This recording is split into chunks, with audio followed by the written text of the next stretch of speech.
Caros amigos, sou Maria, semeando amor, paz e alguns conhecimentos.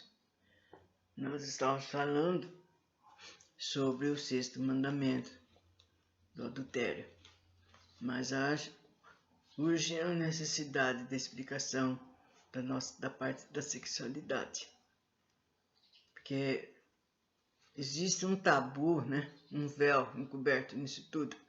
E não é por aí. Tem coisa que precisa ser desvendado, falado. A criança, desde pequena, perguntou alguma coisa, a mãe precisa explicar. Porque a nossa parte sexual é natural.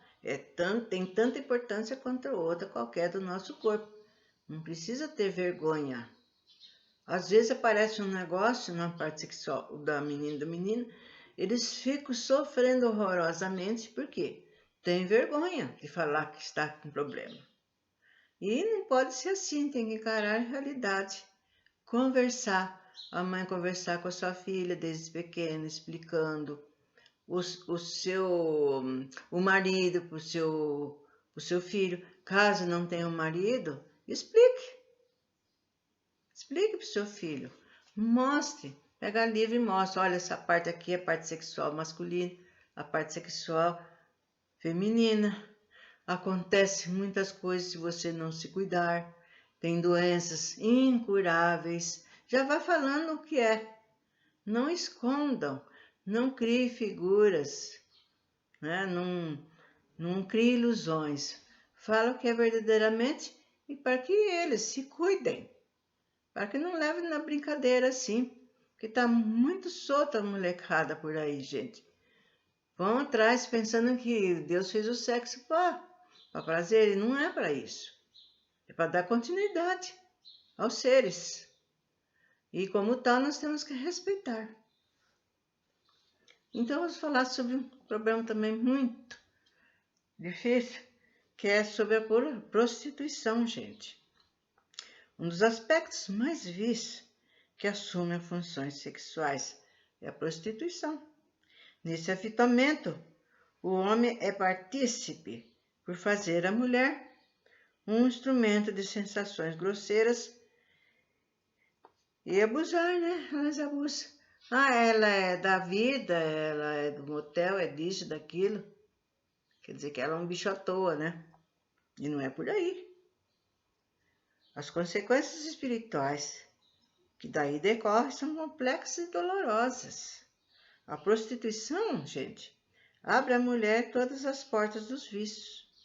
A mulher que se prostitui furta-se aos sagrados deveres da família, protelando para o futuro longínquo o seu progresso e, por vezes, o do grupo do espírito que dependia do seu bom comportamento para as lutas evolutivas.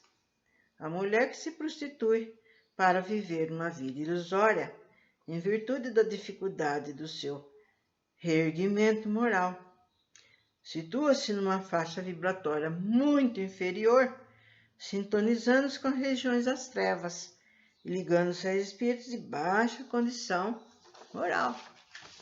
Então veja bem, além das doenças que ela pode adquirir, ela vai se sintonizando com espíritos inferiores, que também são viciados em sexo, ficam atrás disso.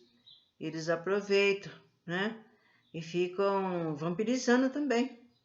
Eles vampirizam, porque eles adoram aquela não é só aquilo que envolve no prostíbulo, né? E nesses lugares afora, onde o sexo é usado a esmo. Como vemos, o estado espiritual da mulher que se prostitui é um dos mais lamentáveis e ingentes, e serão suas lutas nas reencarnações vindouras para reabilitar-se. Deverá trabalhar para limpar o seu perispírito das manchas que os vírus gravaram nele. Precisará esforçar-se para reintegrar-se em seu grupo espiritual evolutivo. E, finalmente, travará lutas acerbas para libertar-se dos seus companheiros do círculo tenebroso. Contudo, repetimos mais uma vez, diante do Altíssimo não há privilegiados.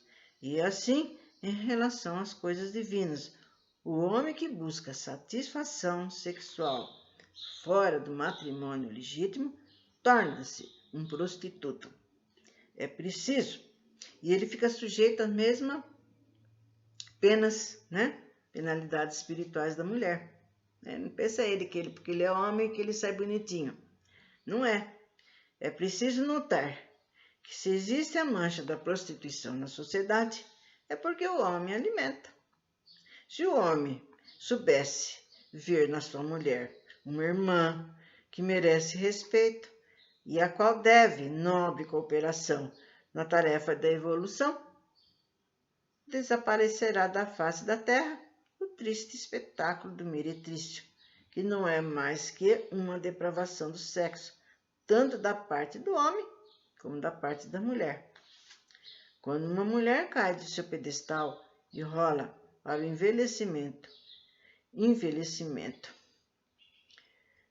sexual, é porque o homem a compeliu para essa queda, pelo menos secundou-a. Não se iluda os homens com suas falsas liberdades sexuais de que usufrui, por certo, a mulher que caiu a reerguer-se no longo do curso do tempo, através das reencarnações purificadoras. Mas é certo também que o homem que se aproveitou dela serão compelidos pelas leis divinas a ajudá-la a reerguer-se, a subir.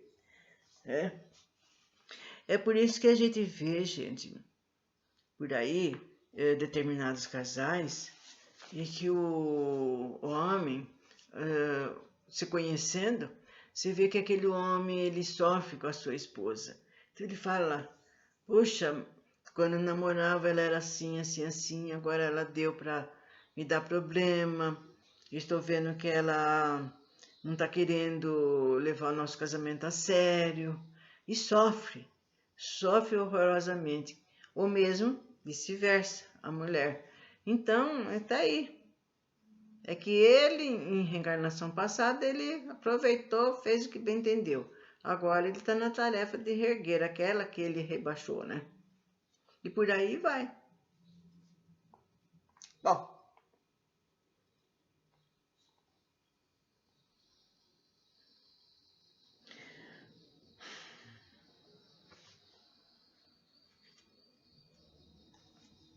a metade da felicidade da humanidade repousa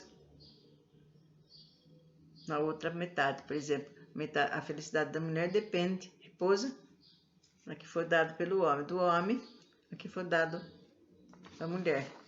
Então vocês estão vendo que uma coisa se liga à outra. Por isso que a gente deve viver em comunhão, bem, quietos, direitinho, ser companheiros. Aprenda o homem a ver na mulher uma irmã, bem amada, a companheira de lutas redentoras, e saiba a mulher ver no homem o irmão dedicado, o guardião imaculado do lar, sob cujo amparo fraterno alcançará as regiões da luz, e nova claridade iluminarão os lares harmoniosas, ainda desconhecidos na terra, embalarão os corações, e as manchas da prostituição e do adultério serão alijadas do seio da comunidade. E o homem e a mulher usarão o sexo para altas finalidades da vida e não mais farão dele, pelo abuso, o caminho para as desilusões e para tormentos futuros. Disciplinarmos os nossos instintos é uma das mais árduos trabalhos. Não somos mais animais a caminhar na vida ao sabor do instinto ou das paixões inferiores. Já conquistamos a inteligência, já sabemos pensar. Então está na hora de a gente usar a cuca. Não somos mais aqueles homens das cavernas. Nós sabemos muito bem que nós estamos fazendo, o que nós estamos pensando. E pelo pensamento, disciplinamos e governamos os impulsos sexuais. Se deixarmos o nosso pensamento vagarem à solta no campo das sensações sexuais desordenadas, seremos incendiados de desejos e daí aos erros, aos desregramentos sexuais. O passo é bem curto para chegar nisso. Por vezes, a satisfação de um desejo sexual de efêmera duração, porém, contrariando as leis divinas, arroja o espírito a séculos de sofrimentos, oriundos da falta cometida ao obedecer mais ao instinto do que à razão. O nosso perispírito guarda a impressão de todos os nossos desregramentos sexuais do passado, os quais voltam na nossa mente em forma de reminiscência, gerando pensamentos, desejos, e então urge estabelecermos um cordão de isolamento para que essas impressões as atue e acabe por desaparecer do nosso perispírito. E se não reagirmos em tempo algum, somos levados a repetir os mesmos erros do passado. Então, aí já não vai ser ignorância, né, gente? Porque a gente já está sabendo, nós sabemos que nós temos que respeitar o próximo, né? Por que não vai respeitar a mulher? Nossas glândulas sexuais não intensificam apenas nas atividades fisiológicas, elas atuam sobre as nossas atividades mentais. Então, até uma próxima, desejando que nosso Senhor Jesus nos abençoe a todos.